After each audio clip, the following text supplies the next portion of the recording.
Hey there Trekkies, my name is Michael aka the TrekLad and welcome back to my channel. A bit late, I do appreciate that, but I have finally gotten around to watching Star Trek Discovery's third season episode, The Sanctuary, and yeah, of course, I've got some thoughts about it. Now before we get into the episode, if you haven't done so already, please consider liking this video and subscribing to the channel for more videos like this. I'm also working on some other fun stuff that I will be revealing in due course. So if you haven't already, hit that subscribe button. I don't want to ever say smash that like button because everybody says that. I don't want to do that. That's not my style. That is not my style. So hit subscribe, warp speed, there we go. First of all, one of the things that I've seen a lot online is people referring to this episode as a filler episode.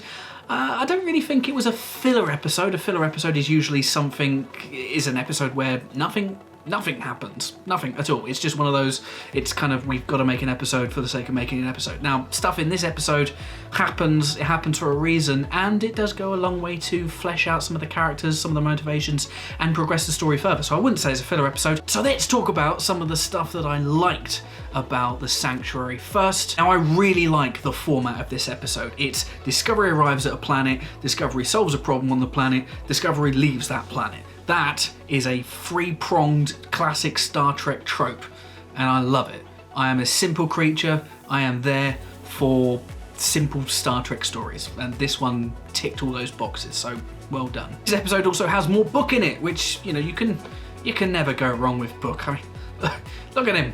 Look at him. What a man. What a man. But I really like what this episode does in expanding a little bit more on the aspects of Book that we had learned earlier on in the season. The whole, his ability to communicate with nature and with animals is very, very interesting and obviously plays very, very nicely into the resolution of this episode.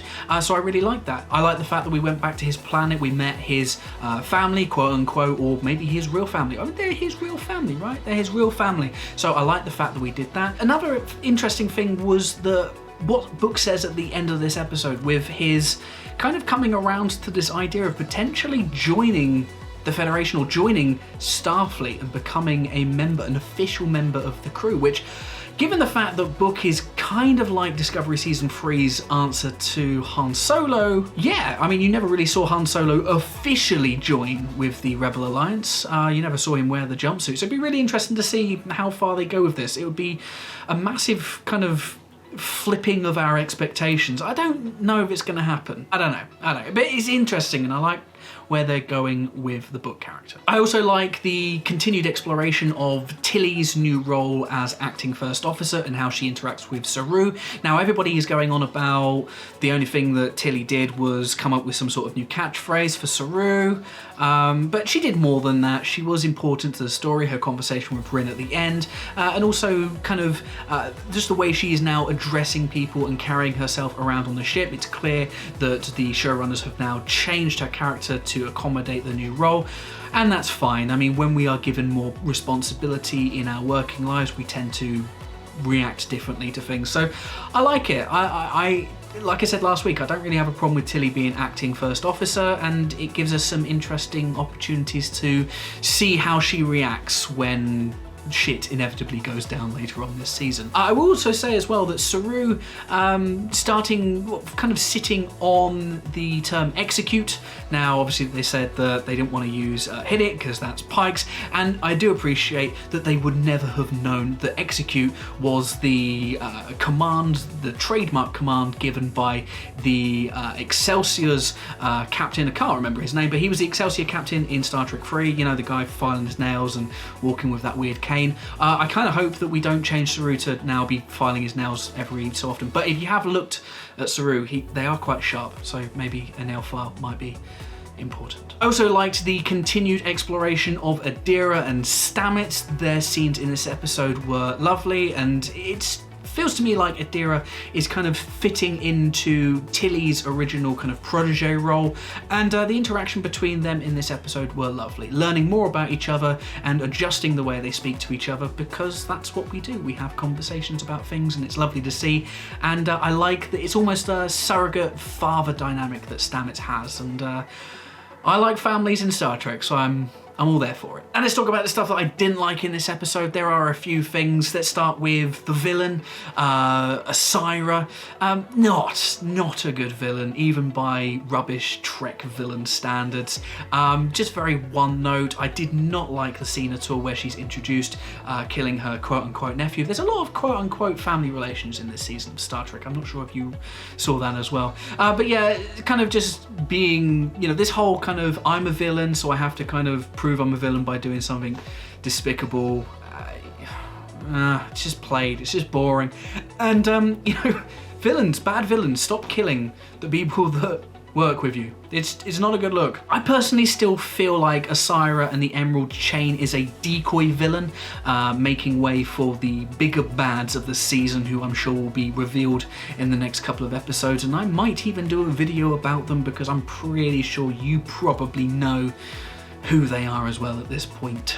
The makeup effects seem really weird for the Orions in the future. The prosthetic chins and necks and eyebrows, it just, I don't know, it doesn't look right. I mean, we've already kind of settled on an Orion look. I think they perfected it in Enterprise, to be completely honest, with you know, the way they looked with kind of like nuts and bolts in their heads and stuff, giving them that kind of grotesque pirate look. I'm not sure what they're doing with this prosthetic stuff. And also, Osyraa's makeup actually changes as we progress through the episode. When we first see her to when we see her speaking with Saru, fundamentally different. The chin is all but removed, the hairstyle's completely different.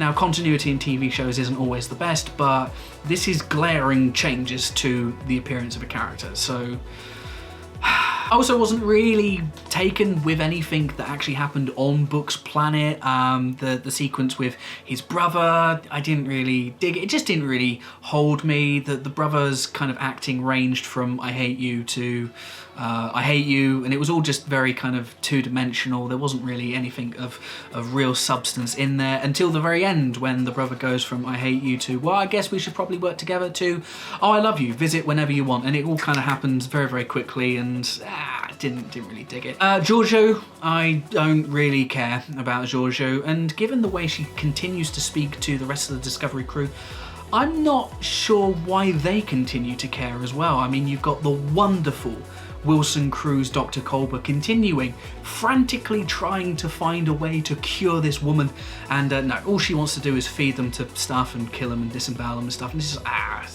it's just boring. Fly the Discovery Nest and go and launch her own Section 31 show, which I'm sure will probably be great. Really, I think this actually took away from Book's planet and what was going on there, because essentially we had an A, B and a C plot this week. I think you could have lost this, you could have chucked it away, pushed it back to next week, and I think we would have all been better for it. So yeah, maybe it was the fact that Book's planet wasn't so fleshed out, so they needed to add this component, but it just didn't work for me this week.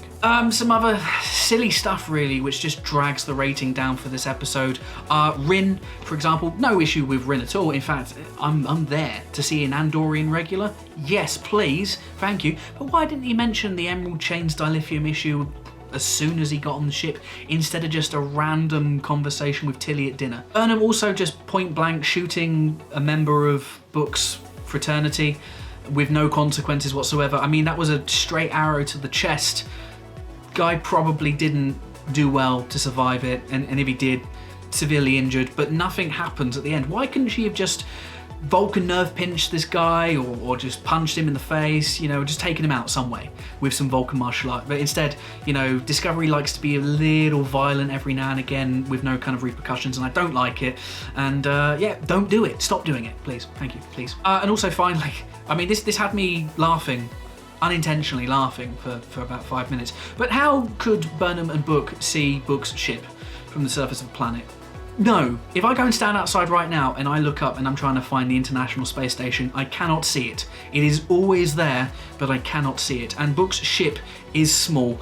It's like a shuttle, and I don't like the fact that they could see it. It was really silly, and the effect shots for it weren't that great. It kind of looked like someone had smeared some coffee onto the screen. I didn't really buy it. I thought it was stupid, and you know, Star Trek can do better. So yeah, overall, The Sanctuary had, again, more bad bits than good bits, but You know, it's just one of those things. I think we're in a bit of a mid-season kind of lull in quality. The last 3 episodes haven't really done much for me.